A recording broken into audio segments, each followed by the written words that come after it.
इतिहास की किताबों में ना अक्सर कुछ कहानियां अनकही सी रह जाती हैं। आज हम एक ऐसे ही साम्राज्य की कहानी में उतरेंगे। एक ऐसी गाथा जो वीरता, बेहतरीन शासन और एक अटूट आत्मसम्मान से भरी हुई है। तो चलिए गोंडवाना साम्राज्य के इस भूले बिसरे लेकिन शानदार अध्याय को जानते हैं। जब हम गोंडवाना का नाम सुनते हैं तो असल में दो तस्वीरें सामने आती हैं। एक तो है लाखों साल पुराना वो विशाल महाद्वीप जिसने आज की दुनिया के नक्शे को आकार दिया, और दूसरी तस्वीर है उसी प्राचीन जमीन पर जन्मे एक शक्तिशाली भारतीय साम्राज्य की, जो अपनी आज़ादी के लिए बड़ी बड़ी ताकतों से टकरा गया। मतलब ये नाम ही इस जगह के गहरे और शानदार इतिहास की कहानी कहता है। तो सवाल ये उठता है कि आखिर इस महान भूमि पर कौन सा साम्राज्य पनपा था, उसकी कहानी क्या थी, जो अक्सर इतिहास के पन्नों में कहीं खो सी गई है। आइए आज इस गुमनाम दास्तां के रहस्यों से पर्दा उठाते हैं। तो हमारी कहानी का पहला पड़ाव है गोंडवाना साम्राज्य की नींव और उसका वो सुनहरा दौर जब उसने अपनी ताकत और खुशहाली की एक मिसाल कायम की थी। इस साम्राज्य की नींव रखी थी यादव राय ने। अब उनके राजा बनने को लेकर ना दो अलग अलग कहानियां मिलती हैं। एक कहानी कहती है कि वो नागवंशी गोंड राजा के दामाद थे और उन्हें सिंहासन विरासत में मिला। वहीं दूसरी कहानी के मुताबिक वो एक पटेल के बेटे थे जिन्होंने राजकुमारी से शादी की।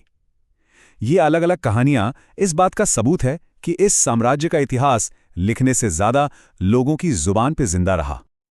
लेकिन इस साम्राज्य को असल ऊंचाइयों पर पहुंचाया राजा संग्राम शाह ने। उन्होंने एक ऐसा काम किया जो सोचना भी मुश्किल है। एक दो नहीं बल्कि पूरे 52 गढ़ों यानी किलों को एक झंडे के नीचे ले आए, और इसी शानदार उपलब्धि ने उन्हें 52 गढ़ाधिपति का महान खिताब दिलाया, जिसका मतलब था 52 किलो का मालिक। संग्राम शाह सिर्फ एक महान विजेता नहीं थे, वो एक जबरदस्त रणनीतिकार थे, एक महान निर्माता थे, एक विद्वान थे जिन्होंने संस्कृत में रस रत्नमाला जैसा ग्रंथ लिखा, और एक ऐसे दूरदर्शी शासक थे जिन्होंने राज्य की आर्थिक ताकत को दिखाने के लिए अपने खुद के सोने और चांदी के सिक्के चलाए। सही मायनों में उन्होंने ही गोंडवाना को बिखरी हुई जागीरों से एक संगठित और शक्तिशाली साम्राज्य में बदला। चलिए अब कहानी के उस हिस्से पर चलते हैं जो इस पूरी गाथा का दिल है। एक ऐसी महान रानी की कहानी जिनका नाम ही वीरता और बलिदान का दूसरा नाम बन गया। ये कहानी है रानी दुर्गावती की। रानी दुर्गावती के शासन में गोंडवाना कितना खुशहाल था, इसका अंदाजा आप अबुल फजल के इन शब्दों से लगा सकते हैं। उन्होंने अपनी किताब अकबरनामा में लिखा कि गोंडवाना इतना अमीर था कि लोग अपना टैक्स सोने के सिक्कों और हाथियों से चुकाते थे। सोचिए, ये उस दौर के कितने बेहतरीन प्रशासन का सबूत है। उन्होंने अपने सिर्फ 5 साल के बेटे वीर नारायण के नाम पर 16 सालों तक राज किया। लेकिन उनका शासन सिर्फ सत्ता चलाना नहीं था, उन्होंने आम लोगों के लिए मंदिर, कुएं और धर्मशालाएं बनवाई। आज भी जबलपुर में उनके बनवाए गए रानीताल, आधारताल और चेरीताल जैसे तालाब उनकी दूर की सोच की गवाही देते हैं। लेकिन फिर वो वक्त आया जब मुगल साम्राज्य की नज़र गोंडवाना की समृद्धि पर पड़ी। 1564 में मुगल सेनापति आसफ खान ने एक बहुत बड़ी सेना के साथ हमला कर दिया। रानी दुर्गावती के पास सेना बहुत छोटी थी, फिर भी वो नरई के मैदान में उतरी। उन्होंने बहुत बहादुरी से लड़ाई लड़ी, लेकिन जब उन्हें लगा कि हार निश्चित है तो उन्होंने एक ऐसा फैसला लिया जो इतिहास में हमेशा के लिए अमर हो गया। दुश्मन के हाथों पकड़े जाने और अपमान सहने के बजाय उन्होंने अपनी ही कटार से अपना जीवन समाप्त कर लिया। ये सिर्फ एक हार नहीं थी, ये आत्मसम्मान और आज़ादी के लिए दिया गया एक बहुत शक्तिशाली संदेश था। एक ऐलान था कि गोंडवाना की आत्मा कभी गुलाम नहीं हो सकती। रानी के इस बलिदान के बाद ये समझना बहुत जरूरी हो जाता है कि गोंडवाना साम्राज्य इतना मजबूत और आत्मनिर्भर था कैसे। तो चलिए अब शासकों से थोड़ा हटकर उस सिस्टम पर ध्यान देते हैं जिसने इस राज्य को इतनी ताकत दी थी। गोंडवाना का प्रशासनिक ढांचा ना बड़ा कमाल का था।